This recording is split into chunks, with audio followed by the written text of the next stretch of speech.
to figure out, who are Pastor Jacques? Like, who are my top 5 dysfunctional families in the Bible, right? Now, they may not be the worst families, right? Because there are families like King Herod's or King Zimri or Jezebel. Those were just plain evil people. And so as a byproduct of that, their families were pretty messed up. I'm not talking about evil, I'm talking about dysfunction. From some families, by the way, in the Bible we're going to look at today where you would have expected better. You would have thought, man, a better result from that family because I know they loved God. They had a great relationship with God, yet family life is hard. And so here they are. We're going to work through them this morning. My top 5, you may have a different 5, that's okay, but my top 5 dysfunctional families in the Bible. And the first fam is the first fam, okay? That's right, on the 6th day of creation, God made Adam and Eve. We have the first fam, right? The first couple, later on the first kids. And what kind of start did family life get? Well, it didn't take long for things to unravel and go south, that's for sure. Sometimes it doesn't in a family, let's just be honest. In August of 2003, Adrienne Saman of Connecticut took the marriage plunge. True story. But things on her wedding day went downhill very fast, at least according to the police report.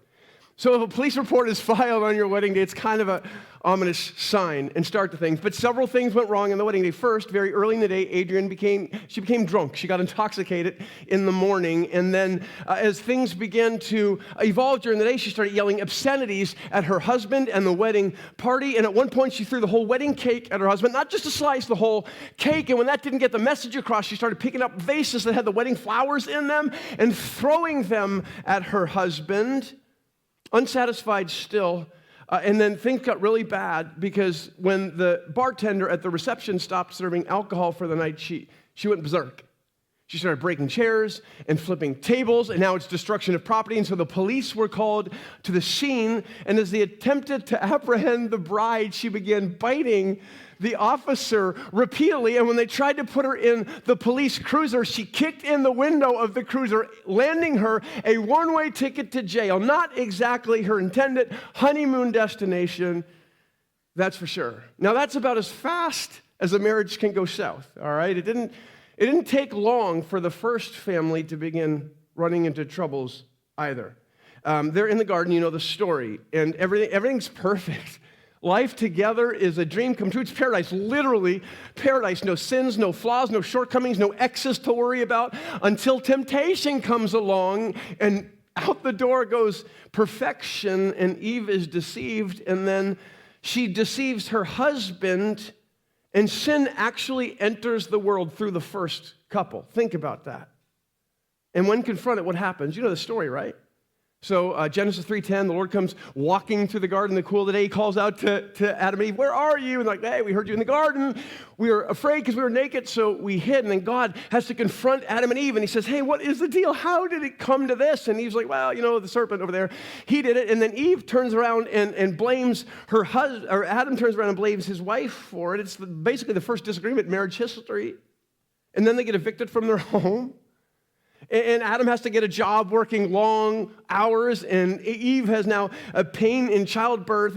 Like, friends, this is a messy start to marriage.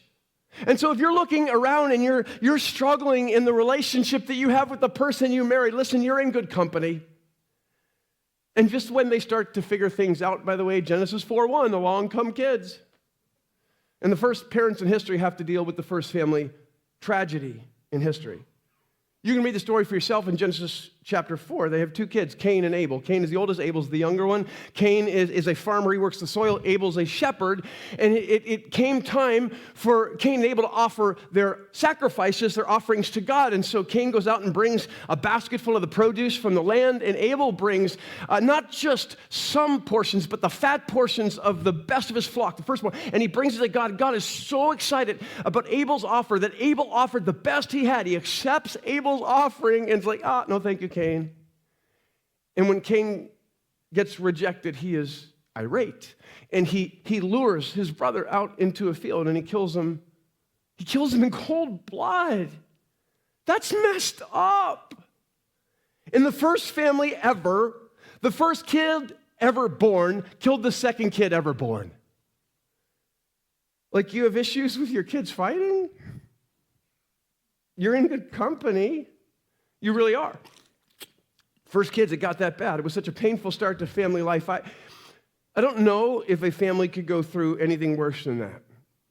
It was so painful, as a matter of fact, for Adam and Eve, that when Eve gets pregnant a third time, do you know what Eve named their next child? They named him Seth. Does anyone know why they named him Seth?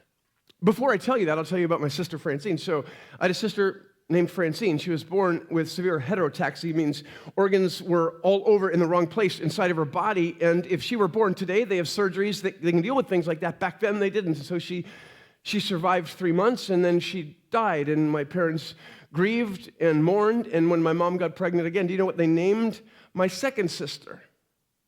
Francine, after their daughter, my sister that had passed, which for years always bugged Emily. She's like, I don't get it. Like, why would they do that? That's just so weird. But for them, it was a way of keeping her memory alive. And every time they would see Francine, they would remember the child that they loved so much that they had lost. They named him Seth. Seth means granted. Literally, God, you granted me another child after losing my child, Abel. Every time they said his name, Seth, it was a reminder of the beautiful child they had lost. Anyways, that's the first family. A little bit of dysfunction, a little bit of pain, a little bit of suffering, a little bit of tragedy in their story. My second family on my top 5 list of dysfunctional families is actually Noah's fam. Noah's fam. Maybe you're thinking, like, well, what went down with Noah's family? I mean, he was such a righteous dude that when God decides he's done with the evil in the world and he wants to hit the reset button, he does so with a worldwide flood. There was one family saved, one family on the ark. It was Noah's family. That doesn't sound like a problem-filled family to me. And some of that's accurate. Noah was a godly man. Genesis 6:9 says, Noah was a righteous man, blameless among the people of his time, and he walked with God. That's pretty high praise.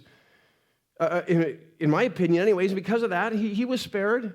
He obeyed God. He built the ark. He survived the flood. And however, he had 3 kids, 3 boys, Shem, Ham, and Japheth. Ham was the youngest. And one night, so this is post-flood stuff, Noah's hanging around, bored to tears, so he cracks open a bottle of Cabernet, and he chugs the whole thing, and he gets drunk. So drunk, in fact, he passes out naked in his tent.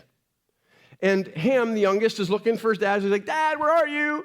And he can't find him. He has a question, so he walks into his tent and sees his dad laying on the ground naked. He thinks it's so funny. This is hilarious. He runs to grab his other brother. He's like, you got to see Dad. You're never going to believe this. He's snoring. He's naked. And so he brings up, but the older brothers, they know better, right?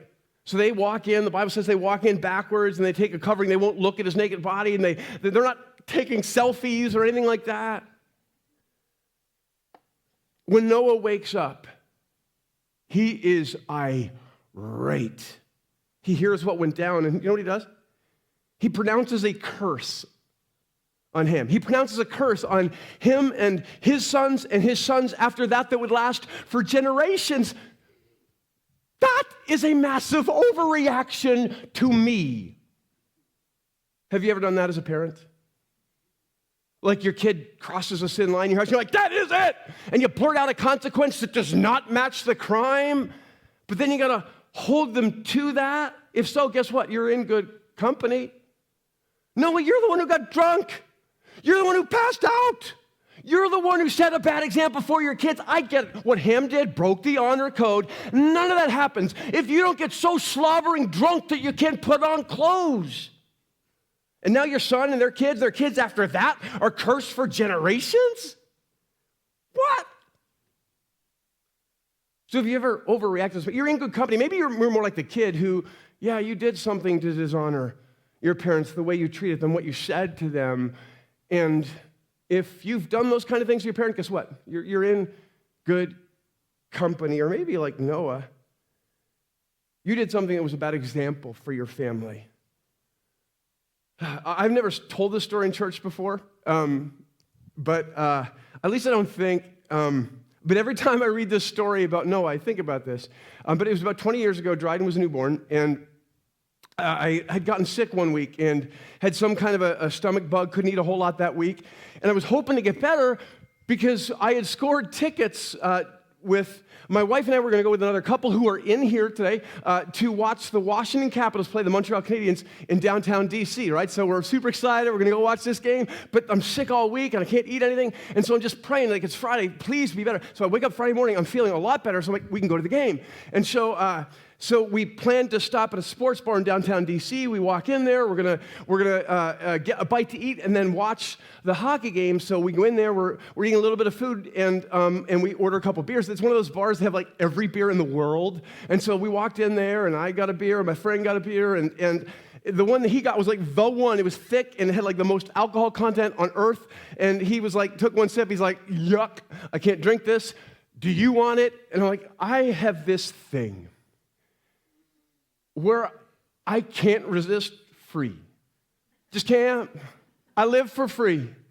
And so I'm like, yeah. So I slam mine, I slam his. We go to the game. In the first period, I drink another one. Second period, I drink another one. And I didn't realize, because I hadn't eaten a lot of food, but I didn't realize until I stood up after the third period that I wasn't quite having the balance I had early in the night. We walk out of the arena, and I say something. Emily, she's like, yeah, you're not talking well, walking well. I think I'm driving, and we get to the car, and she drives home. We park in the driveway, and before I can get the car door opened, I spew everywhere.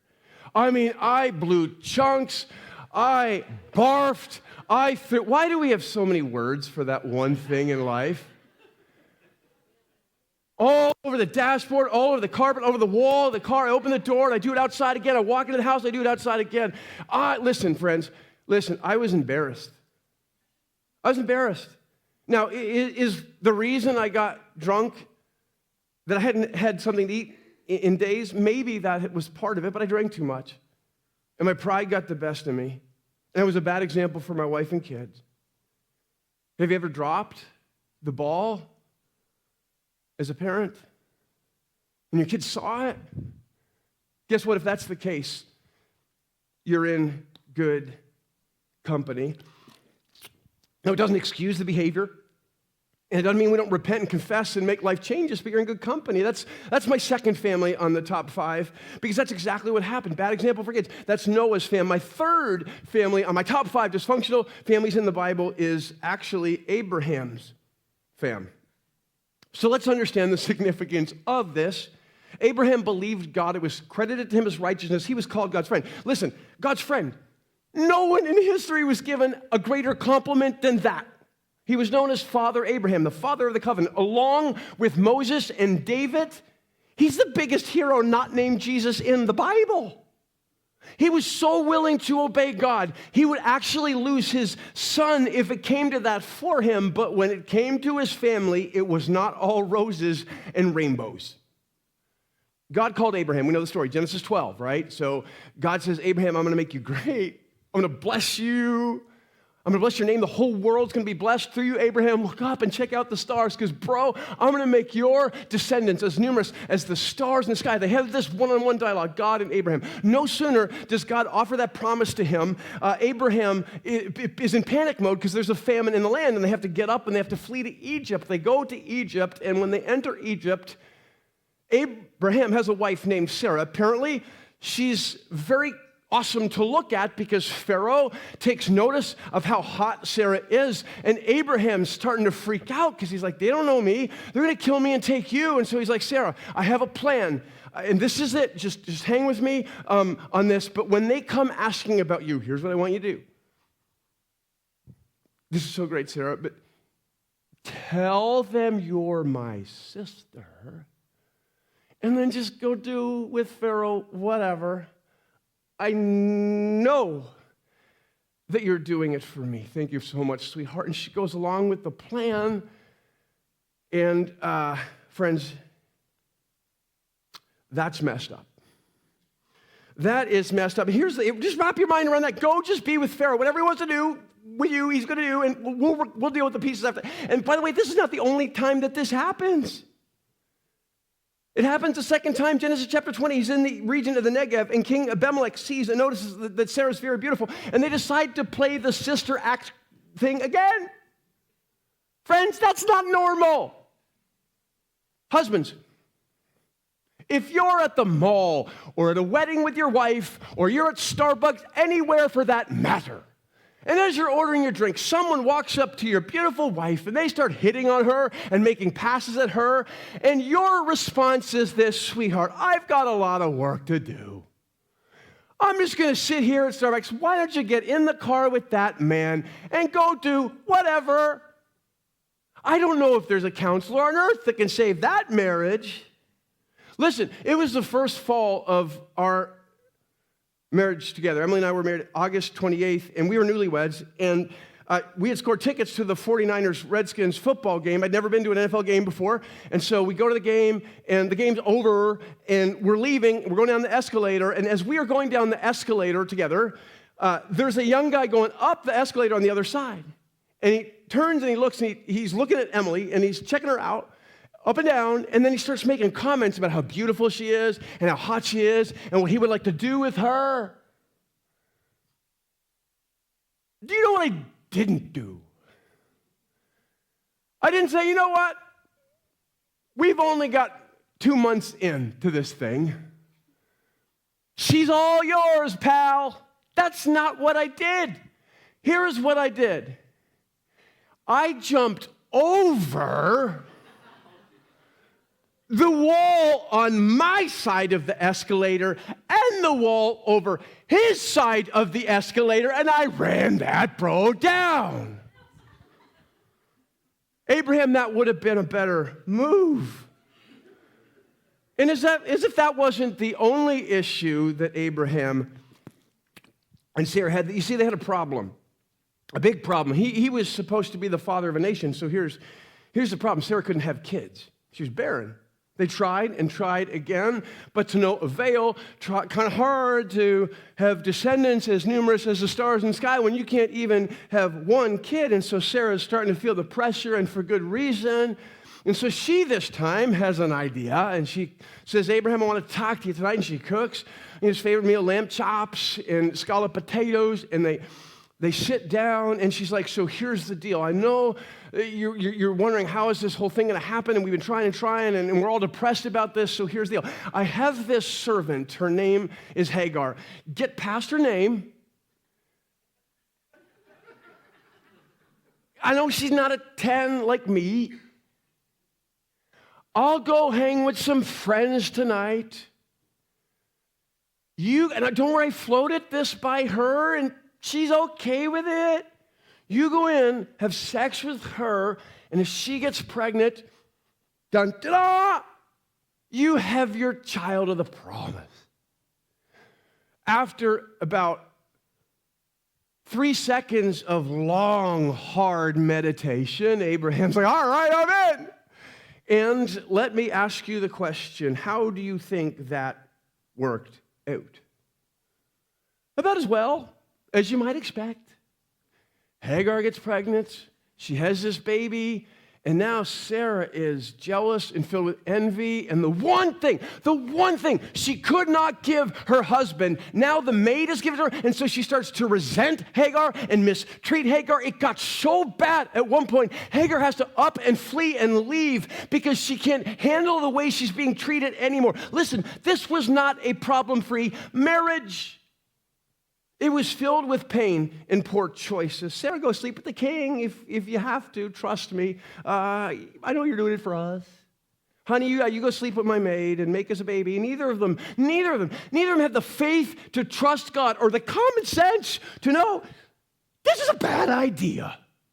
And your marriage is going to pay the price if you go through with it. So here's the deal. If you're in this room, and you're married, and maybe you've made choices that have wounded your spouse, wounded your marriage, understand this. You're in good company. Doesn't mean you don't have obstacles to overcome, you do.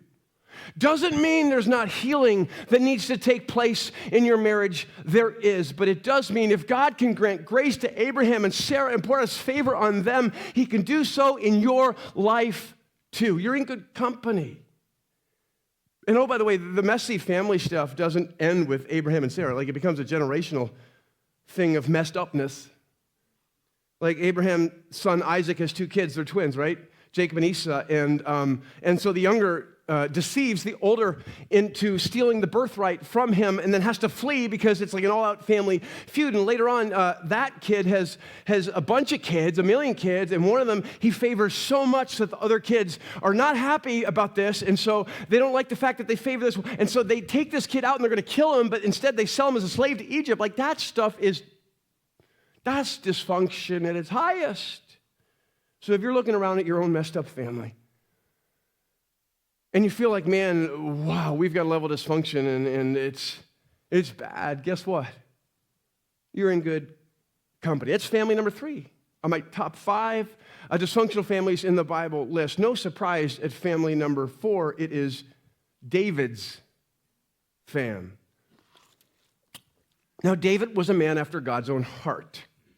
Right? Dubbed the sweet singer of Israel. He wrote dozens of psalms, slayed a giant, brought a kingdom to peace and prominence. Jesus was actually called the son of David after him. King David.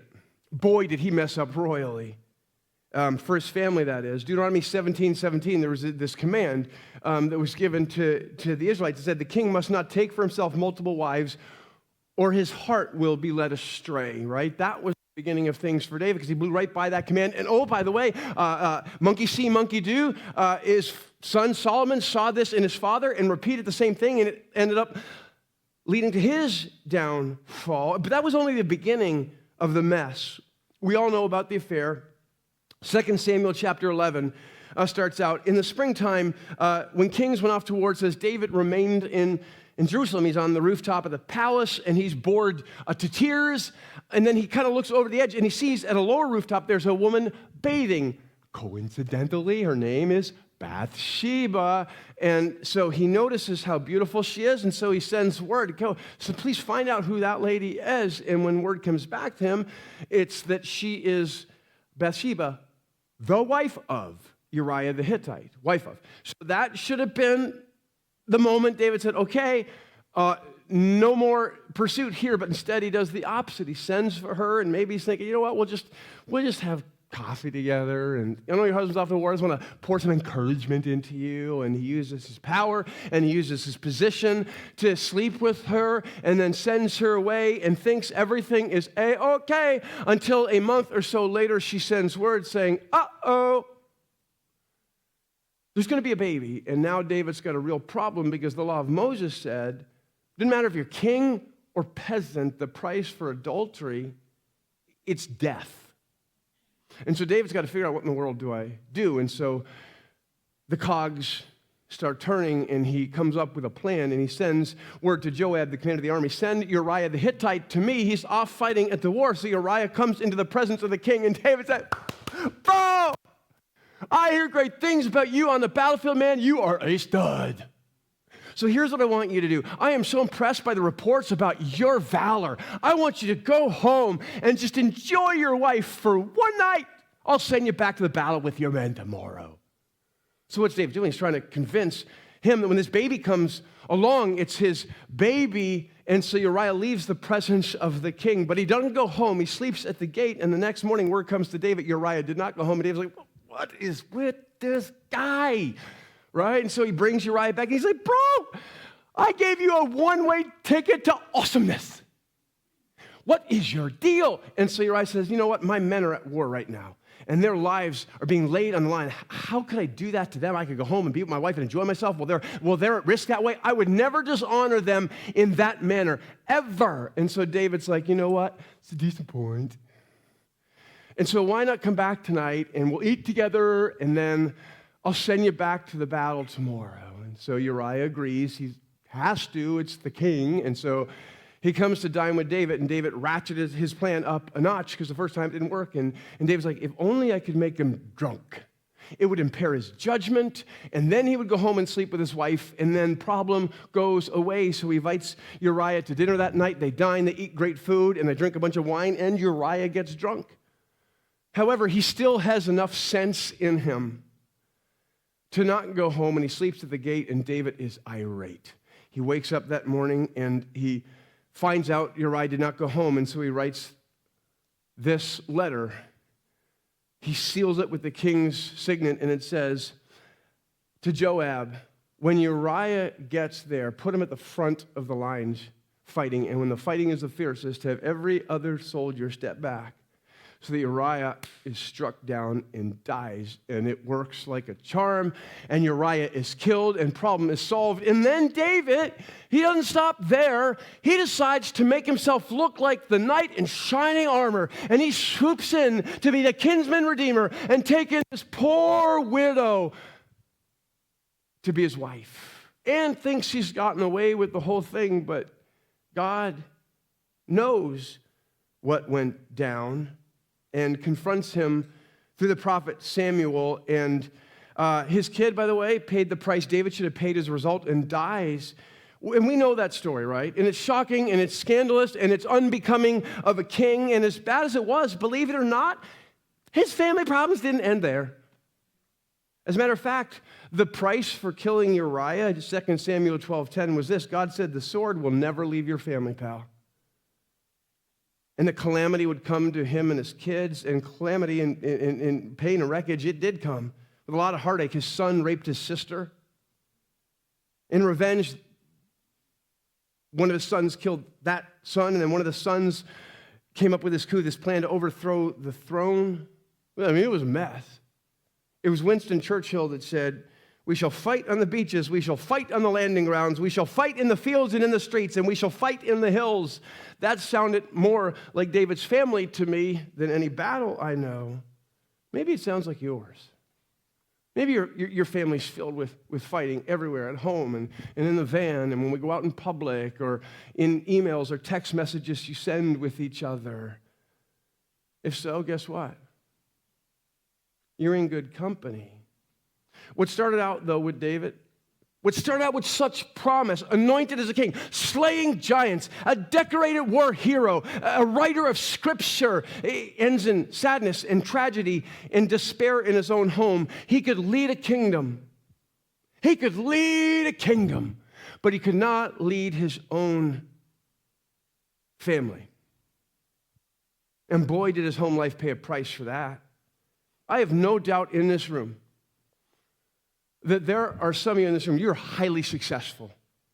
You are a success story. You've climbed the corporate ladder. You make good money. You're respected in name that field that you work in. In a word,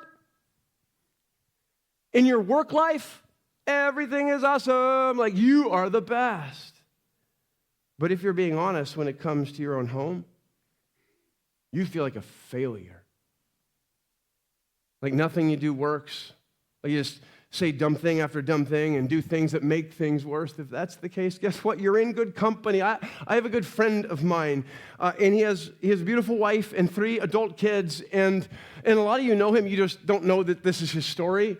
And when he told me years ago, I was like, whoa, man, that's crazy, man. But with tears, he told me about how when he was first married, they had 1 kid at the time. He was very successful. He was making a lot of money, but he had a gambling problem on the side, and he could not fund the gambling problem any longer, and so he began to siphon money from his company, and the company found out he was doing this, and they prosecuted, and this friend of mine was in jail for 2 years. 2 years. They lost their home. They had to start building their life together when he got out of jail from ground zero. It was a mess, and he told me at the time, he said, listen, I've told my oldest son, he knows the whole thing. I've not told the 2 others, and I just can't, because what are they going to think of me if they see that I have done this to my own family? How could they love me? How could God use me? And all I could say is, my friend, if you've made mistakes in your family before, even mistakes that big, guess what? Doesn't mean God can't use you. He'll take a mess and give you a message. He'll take your struggle and he'll give you a story. You're in good company. And I don't say these things to minimize the damage that is done through the family dysfunction you live with every day. But I do say these things at the beginning of the series to remind you, just because you have problems in your family doesn't mean God can't use you and doesn't love you and isn't proud of you for some of the things going on in your life. Listen, family life is hard, and we have pain. And God knows that pain and sees that pain and will walk with you through that pain. Read this book. You're in good company. I've got one more family on my top 5 list of dysfunctional families in the Bible. This one may surprise you. Jesus' family. And maybe you're thinking, hold it right there. Like, really? Jesus is feeling like the Savior of the world, the Messiah, Virgin Mary's family. What? What went wrong with their family? And in a sense, you're right. Their dysfunction's not at the level of like David or Abraham. But I can promise you, it was not always easy growing up in the same home with Jesus. And if you back things up to the start of their marriage, it got off to a rocky start. A controversial start, to say the least, because Mary is a pregnant, unmarried teenager. And in their day and age, friends, that is a social death sentence. And while you and I know that God was behind it all, that didn't stop the stares or the gossip mill or the whispers. Can you believe that? That looks like a baby bump to me. What was Mary supposed to say? Yeah, I'm pregnant, I promise. I didn't have sex. It's God. It's a God thing. Worked so well on Joseph, that excuse that was so crushed, his fiancée crossed that line, that he couldn't sleep at night, and he couldn't shut his mind off during the day, and he couldn't get the images out of his mind. How dare she? And he makes the only decision he can make that will save his reputation and his sanity. I'm getting a divorce. I'm sending her away. Now, an angel intervenes and says, go through with the marriage. God's behind it all. But man, that's kind of a lot for a couple to go through. And then, of course, it was troubles with the brothers and sisters. And we have to read between the lines a little bit with this, but Mark 6:4 tells us there were 6 of them. And, well, maybe you're thinking about how awesome would it have been to, like, have a bunk bed with Jesus. It'd have been great, man, seeing him at the dinner table or on the camel in front. Like, that would have been awesome. Think again. Because, do you know what? Jesus was perfect. Anyone in this room grow up with a perfect older brother or sister? I did. They did nothing wrong, right? At least in the eyes of their parents. They obeyed all the rules. They got their homework done on time. They never talked back to the parents. They did all their chores. They made your life miserable because you had to follow that act. Listen, are there any second-born like me? Any second-born people in the house? Put your hand up. Hi. Don't let them quiet you. No, you hold your hand up. Listen, I am so sorry for all that you have been through, second-borns. Could you imagine growing up in the house and being a second-born to Jesus? Because I had it with Francine. Francine got her homework done on time. Why can't you be more like Francine? Well, Jesus did his chores in record time. Why can't you be more like Jesus? He never talks back to his mother. He puts everything where it belongs. Jesus, like, could you imagine that? And it's not like this goody two-shoes, do everything right actually worked for Jesus. Because when they're all grown up and Jesus is doing his whole Messiah thing and everyone is first team all Jesus, guess what? His family is not. The people that knew him the best are the ones that could not get on board with the mission, that this whole Jesus is from God deal. His own family didn't believe in Jesus. He's a lunatic. That's what they thought. He's lost his mind. He's embarrassing the family. He's making us look bad. He's being selfish. Which brings me to this. I know there's a good chance that for some of you, you walked in here this morning, and the thing that's wiping you out the most is not your job, it's not the finances, it's not the busy schedule, it's your family. And if that's the case, guess what? You're in good company. You just are. 76-year-old Bill Baker, 76-year-old of London, recently married a woman named Edna Harvey. And we're all going, oh, that's sweet. I'm going to love it when people in the twilight years find love and they get to have that time together. And, well, she happened to be his granddaughter's husband's mother. So that's where the confusion begins. At least according to the new groom, Bill Baker's granddaughter, Lynn, She said this. This is weird. She said, so because of this wedding, now my mother-in-law is now my step-grandmother. My grandfather is now my step-father-in-law. My mom is now my sister-in-law, and my brother is my nephew.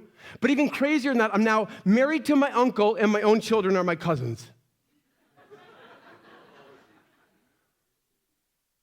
Like, that's messed up. And that's the point I'm trying to make today. Family life is messy.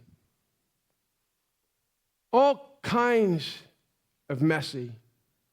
And your mess probably looks a little bit different than the mess of the person beside you and looks a little bit different than my mess. But here is the deal. If you're struggling through the challenges that are presented in your very own home, you're in good company. And as we embark on this family series, if there's anything that I want you to take away from today, it's this. I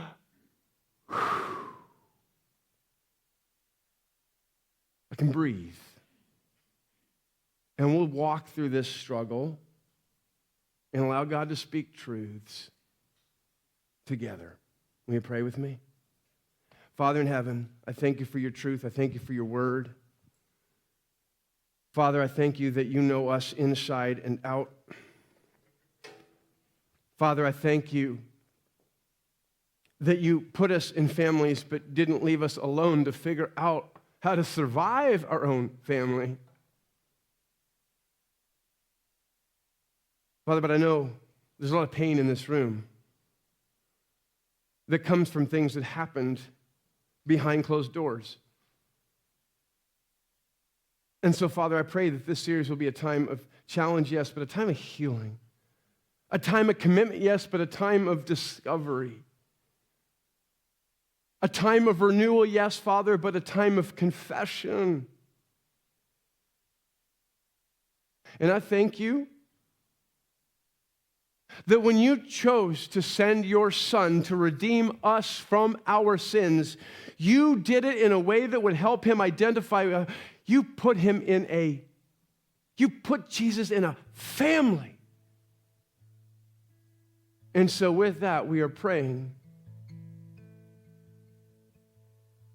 that the God who was raised in a family would give us the wisdom and the perspective that we need to live in our own families.